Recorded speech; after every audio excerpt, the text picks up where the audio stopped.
Gente, vamos aí então terminar o naturalismo com a análise tão esperada do Curtiço, né? É um livro bem complexo que a gente vai tentar aí fazer umas interpretações bem pontuais sobre ele. Mas antes de falar do Curtiço, antes de falar do naturalismo em si, eu preciso aí pontuar uma questão que até a apostila de vocês apresenta, tá? Dentre nesse período aí, 1880 e poucos a 1900, a gente tem aí também uma manifestação literária que a gente nem pode considerar ela uma escola literária, que é o impressionismo. No Brasil, o impressionismo teve aí um movimento bem pequeno, somente de uma obra, que é o Ateneu. Então, na apostila, na página 86, ele traz essa escola literária, esse movimento literário aí do impressionismo, falando sobre o Ateneu, tá? É exatamente aqui. Para muitos críticos, Machado de Assis é o único prosador realista no Brasil. Pensamos que esse rótulo pode ser também aplicado, com alguma reserva, a Raul Pompeia. Aqui, a apostila de vocês faz uma aproximação perigosa de Raul Pompeia com o realismo. O que é diferente nessa obra, o Ateneu? O Ateneu conta a história de Sérgio, um menino que foi internado aí em uma escola, né, de padres, que era super comum aí no século XIX, e que ele vai viver algumas coisas aí críticas dentro desse internato, dentro desse colégio que se chama o Ateneu, né? O que é diferente do realismo é que, apesar dele ser uma descrição da realidade, apesar dele ser aí uma crítica às instituições, que são características do realismo, no Ateneu a gente vê que a impressão, então a coisa individual é muito pesada, entendeu? A gente precisa aí de um entendimento do que é o Sérgio, do que sente o Sérgio, coisa que não bate com o realismo. Então ele pega um pouquinho do realismo nessa coisa de descrição, da crítica da realidade. A linguagem é super culta, assim como é o realismo, só que ele também tem um pouquinho do naturalismo, que a apostila também traz isso, né? Que é exatamente essa problemática sexual que ele vai enfrentar no Ateneu, né? Existem aí até indícios de que ele tem uma tendência homossexual pelo envolvimento com os outros alunos do Ateneu, só que aí é uma coisa super subentendida, não é nada explícito, e é uma coisa assim que precisa de uma interpretação. Dá para entender qual a diferença? Precisa do eu. O Sérgio ali tá contando. Então são impressões dele. E a gente sabe que uma das características do realismo, do naturalismo, é essa objetividade, que eu tô falando da sociedade. Eu não tô falando de um personagem físico, de um ser físico. Normalmente, esse personagem, quando é tratado, assim como, por exemplo, lá no Dom Casmurro, ele é colocado como um tipo social, e o Sérgio não é assim. A gente está falando das impressões dele. Então, por isso que a gente separa. A, a, a, a apostila de vocês meio que dá uma abazinha ao impressionismo aí, associando ele ao realismo. Mas existem ressalvas, tá? Então, só para deixar bem claro, leia aí a passagem da apostila de vocês sobre o impressionismo do Ateneu, na página 86. Qualquer dúvida que vocês tiverem, eu esclareço individualmente para vocês, tá? Então, é só para deixar claro que existe aí no submundo da literatura do século XIX também o impressionismo, que foi um movimento literário de uma obra só, no Ateneu, de Raul Pompeia, certo? É até uma obra bem interessante, não é nada chata, sabe aquela coisa maçante? O dia a dia do Sérgio é bem eletrizante, a gente fica torcendo para ele, a gente fica com raiva dos inimigos dele lá do Ateneu, e o final é bem legal. Não vou dar spoiler não, porque é um livro legal para vocês procurarem saber mais sobre, certo? Então, ressalvas feitas sobre o impressionismo. vamos ao que interessa na aula de hoje, que é o nosso estimado livro O Cortiço. O Cortiço, como eu já tinha falado para vocês, eu não vou nem deixar no modo de apresentação, porque eu tenho medo de tampar com o meu rostinho aí para alguma informação importante. O Cortiço, como eu tinha falado para vocês na aula passada, ele vai ser o fim, o livro mais sublime aí do Aloysio Azevedo, que vai ser o cara do naturalismo brasileiro. O Cortiço, ele vai ser uma obra experimental, uma obra tese. O que é isso? Ele vai colocar ali não só a narrativa de pessoas para a gente se entreter na função lúdica, na função catártica da literatura. Não. A gente tem aí no Cortiço um estudo sobre a humanidade biológica e colocando sempre aí o determinismo como linha básica para a gente entender e interpretar o Cortiço, tá? Então, ele vai ser muito importante para a gente entender o naturalismo. Então, por isso, e quando a gente fala de naturalismo, a obra que vai ser a obra estudo aí do naturalismo vai ser o Cortiço, certo? Então, vamos começar. Aqui é a biografia rapidinho do Aloysio Azevedo, que eu já apresentei quando eu falei do mulato no vídeo passado, né? Falando aí da questão do que ele atravessou o preconceito quando ele era muito novo. Então, por isso que a gente tem esse dado biográfico para justificar porque o Aloysio Azevedo dá tanta importância assim para as questões preconceituosas da sociedade. Mais um dado biográfico que vai na linha da crítica, não é uma linha que fala que ele era realmente racista, preconceituoso, mas vai na linha que ele era um crítico ao racismo e ao preconceito, né? Então a gente tem aí um dado biográfico fazendo luz a interpretações, tá? Então vamos ao Cortiço. Cortiço, como eu falei para vocês, é um romance tese. Por que um romance tese? Ele vai expor para a gente, além da narrativa, comportamentos, estudos sobre a sociedade do século XIX. Mais do que a sociedade do século XIX, as classes baixas, médias baixas aí do século XIX, tá? Então, a gente tem um estudo através do determinismo, né? Como que aquele meio, como que a raça e como que o momento histórico, o contexto, vai influenciar nessa trajetória do personagem, tá?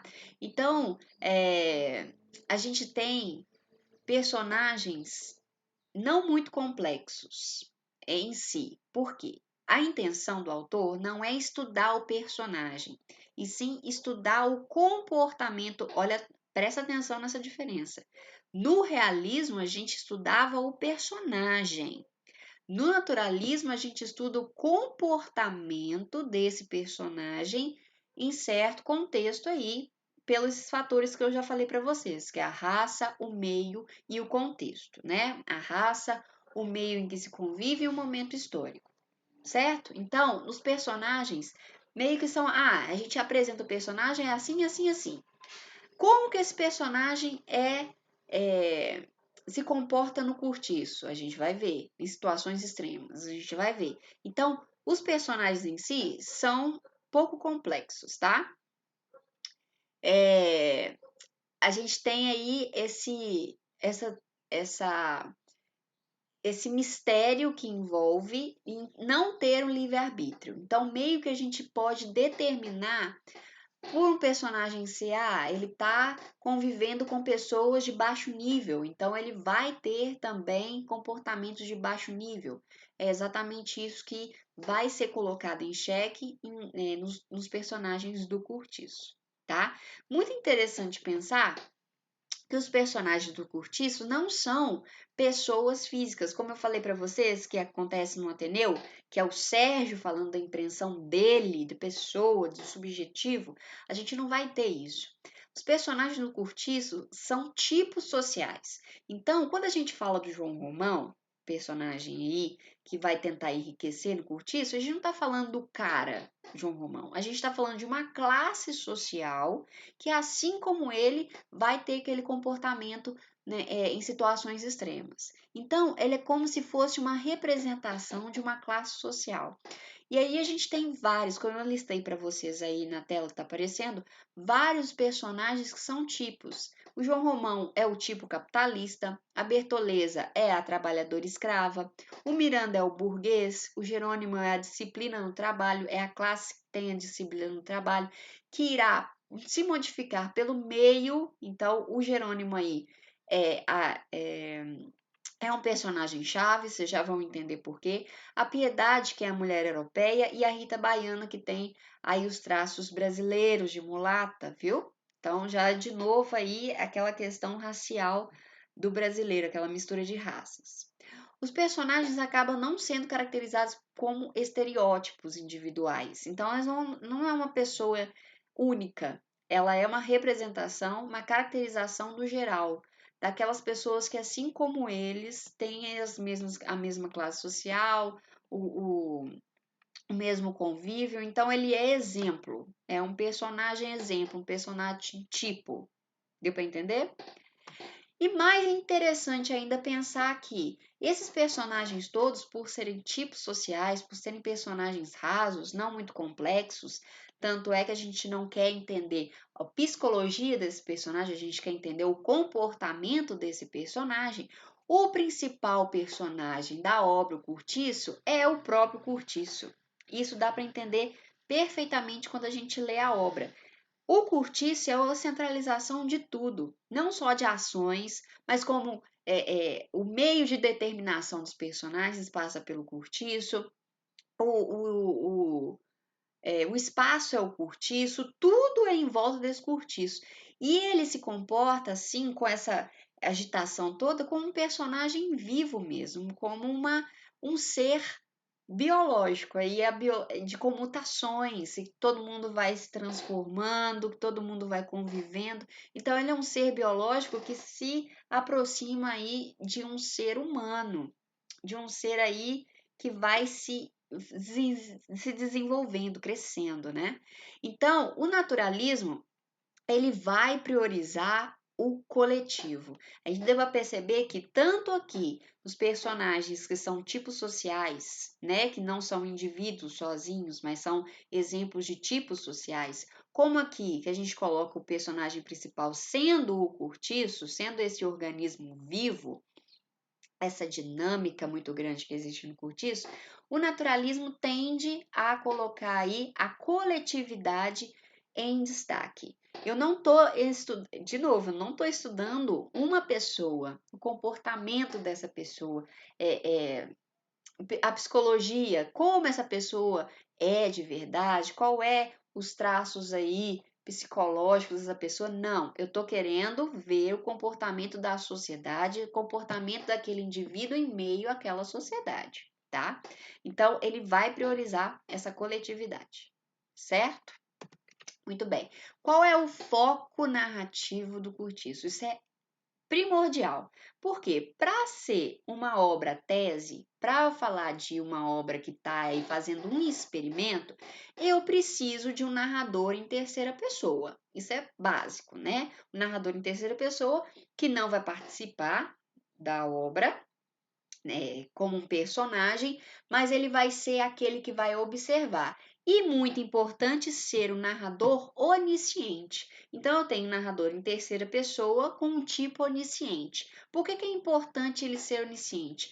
Porque ele vai penetrar nos personagens. Ele vai saber exatamente o que o personagem tem pulsando dentro dele, os seus desejos, o que ele está pensando em fazer, qual é o plano. Então, para ter acesso ao estudo do comportamento do personagem, eu preciso ter acesso a esse personagem, ao íntimo desse personagem. E só o que vai me dar isso é um narrador onisciente. Então, diferente do realismo, que muitas vezes a gente tinha aí o foco narrativo em primeira pessoa, que o personagem é um narrador também, que vai narrar a própria história. Aqui no naturalismo, no Curtiço, a gente tem um narrador, observador onisciente, que vai ser isento, né? Ele vai só observar e ele vai ter esse acesso ao íntimo do personagem, tá? Então é muito importante a gente ter esse foco narrativo em terceira pessoa e ter esse tipo de narrador numa obra como o Curtiço para a gente ter esse amplo acesso tanto aos personagens como na visão geral do que está acontecendo no Curtiço, né? Muito bem. Depois do foco narrativo, a gente tem o tempo da obra. Obviamente, como um estudo de uma sociedade, o tempo é o presente, né? E eu preciso de um tempo que seja linear. O que é um tempo linear? Que tenha um começo, meio e fim. Eu não tenho flashbacks, eu não tenho aí vai e volta no tempo, não. Eu preciso de uma obra linear. Por quê? O que eu quero com essa obra não é somente, não é o foco principal, não é contar uma história para entender o personagem, não. Ah, como que o João Romão era na infância? Pouco me importa. O que vai me importar aqui é o presente e o começo, meio e fim do meu experimento, do comportamento dele dentro do cortiço. Então, não me interessa a formação do passado do personagem. Eu preciso do começo, meio e fim ali do meu experimento, certo? Então, muito interessante pensar é que, apesar de ser uma obra que fica no entendimento que é um estudo do atual, né, do presente, não tem específico qual é a data daquela narrativa. Não tem na obra assim, é dezembro de 1886. Não tem isso específico, né? Mas a gente sabe que, apesar de não ter, é um estudo do Brasil do século XIX, mais especificamente da capital do Rio de Janeiro, mais especificamente ainda do subúrbio do Rio de Janeiro, né? Apesar de não ter essa data explícita. A gente sabe que o naturalismo, tanto o naturalismo quanto o realismo, é focado no presente, certo? Então, o tempo é presente e tem uma narrativa linear, com começo, meio e fim, sem flashbacks, sem volta ao passado, sem sonhos, sem desvaneios, sem projeções futuras, tá? É o presente, tempo linear. E o espaço? Bom, o espaço é muito importante porque, como eu falei para vocês, além da gente poder interpretar o Curtiço como personagem principal, um organismo dinâmico, vivo, né, que tem aí a mutação dos seus habitantes, e assim ele também se muta, ele também se desenvolve, a gente tem o espaço sendo determinante, sendo um dos fatores do determinismo. Então, o meio em que se convive também vai ser importante para as ações dos personagens, né? Então, o cortiço, ele vai ser aquele espaço dos pobres, ó, daqui para cá é só pobre que mora. E o sobrado do Miranda, para quem já leu, já quem já entendeu a obra, o sobrado do Miranda vai ser a parte burguesa.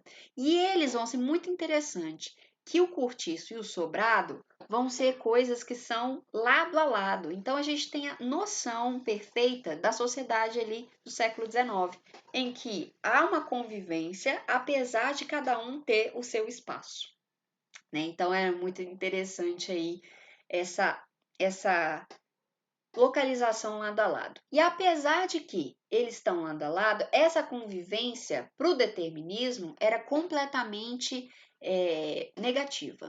Então a gente não tinha essa mistura de classes sociais vista com os olhos positivos pelo determinismo.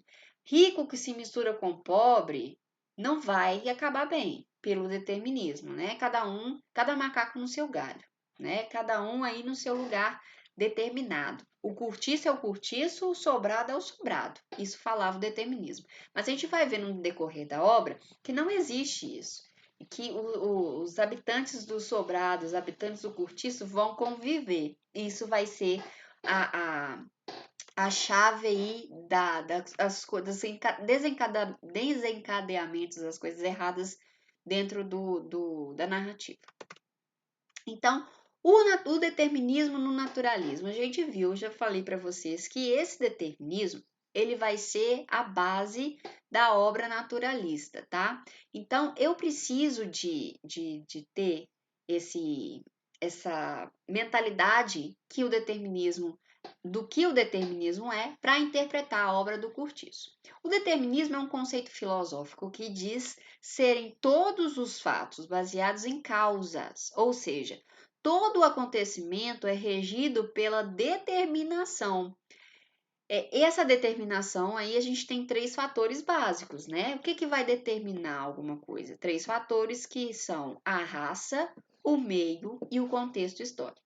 No caso do naturalismo, o determinismo é usado para explicar que o homem nasce com destino traçado. Mas o meio corrompe. Se eu tenho um destino traçado, eu nasci rico, mas eu vou morar no cortiço, eu vou me adaptar ao cortiço e eu vou ter ações que vão me tirar do eixo. E aí eu vou ter um final trágico, certo? Aqui eu já tenho um trechinho do Curtiço. E esta, diz os soldados que, com gesto, intimidaram a desgraçada a segui-los. Prendam-na, é escrava minha. Esse trecho é a parte em que a Bertoleza, eu já vou contar mais ou menos a obra, tá? A Bertoleza, ela é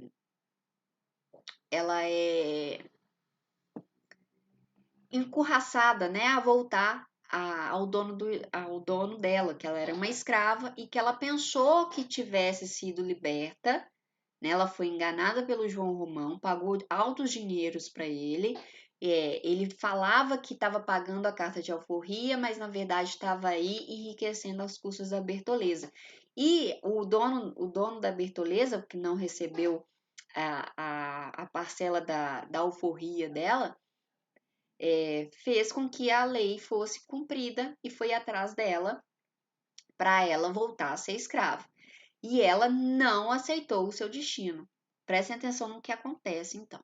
A negra imóvel, cercada de escamas e tripas de peixe, com uma das mãos espalmada no chão e com outra segurando a faca de cozinha, olha essa cena. Uma negra de cócoras, né? Com uma mão espalmada no chão, com uma mão encostada no chão e a outra com uma faca, olhou aterrada para eles sem pestanejar. Os policiais, vendo que ela se não despachava, desembainharam os sabres. Bertoleza, então, erguendo-se com ímpeto de anta bravia, olha só aquilo que eu falei com vocês quando a gente falou do naturalismo, da animalização, né, no zoomorfismo. Com uma anta bravia, recuou de um salto e antes que alguém conseguisse alcançá-la, já de só golpe certeiro e fundo, rasgara o ventre de lado a lado. Olha essa imagem. A negra que não aceitou voltar a ser escrava, não aceitou o seu destino, foi lá e rasgou o próprio ventre. Ela preferiu morrer do que cumprir o seu destino, certo? Então, já era determinada, eu quero que vocês percebam isso, já era determinada pela raça dela, né, que era escrava, que a vida dela, o destino dela era ser escrava. Por ela não aceitar esse destino, qual que foi o final dela? A morte, né? A única saída dela, ou ela cumpria o destino, ou ela morria, ela preferiu morrer, tá? Preferências por temas de patologia social. Isso aí a gente já falou, o Curtiço também vai trazer. O que é patologia social? São coisas que vão ser vícios humanos, né? Por exemplo, uma coisa que era vista como uma patologia social era a questão da homossexualidade. Naquela época, não se admitia relações homossexuais, né? E quem insistia nisso era visto como um doente, era visto como um ser que não cumpria o que a sociedade achava ser lícita, né? Aquela coisa assim, normal, né? Era uma coisa anormal. E essas coisas anormais eram vistas como patologia. A loucura era vista como patologia também.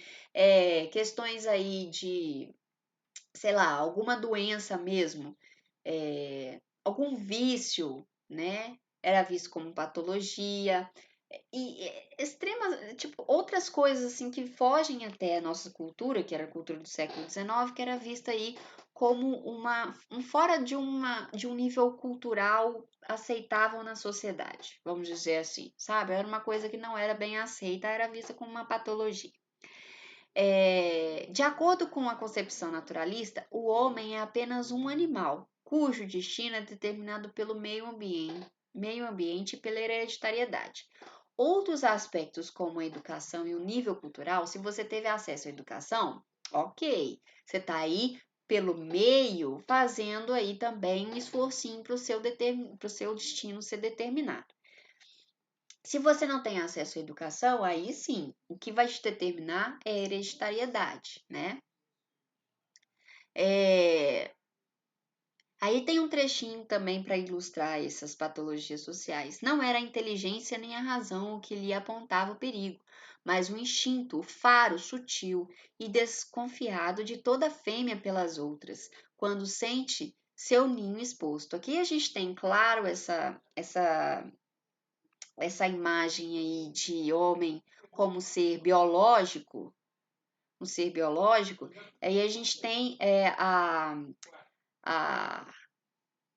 a sociedade sendo aí um palco para esse ser biológico, né?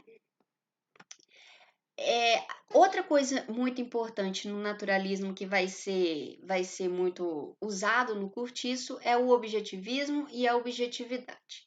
Qual que é a diferença? O objetivismo científico é aquela clareza da linguagem. É assim, aquela coisa assim, ó, preto é isso e isso e pronto, acabou. A objetividade é aquela relação que eu falei que não é subjetiva, não é de uma pessoa, não é uma coisa partindo de uma pessoa, mas sim de uma sociedade, de um tipo social.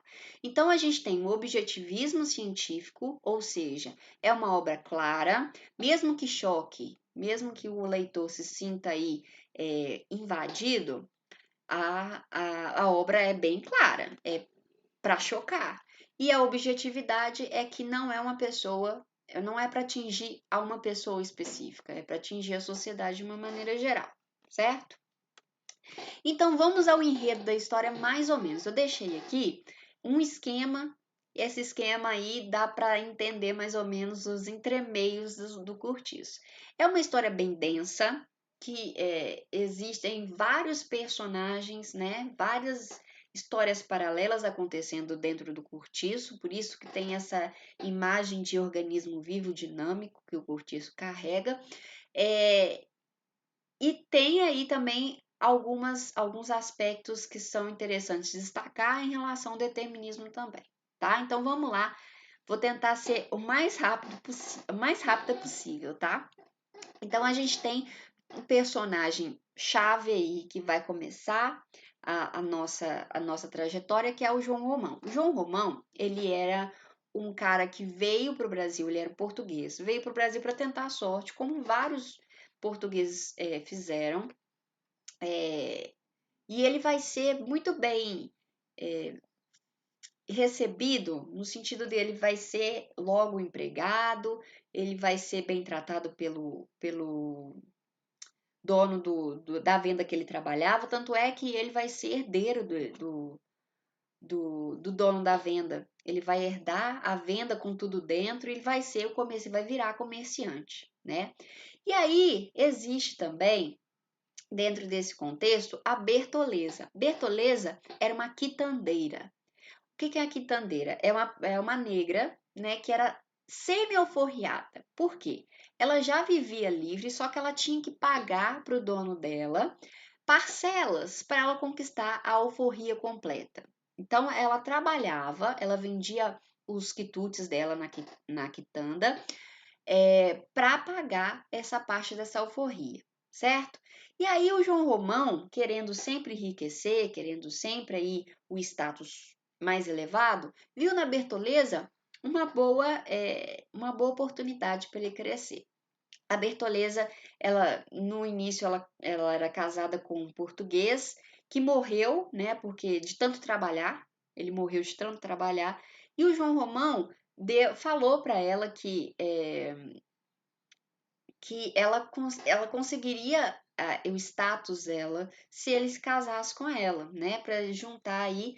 E o João Romão, ele falou que ele pagaria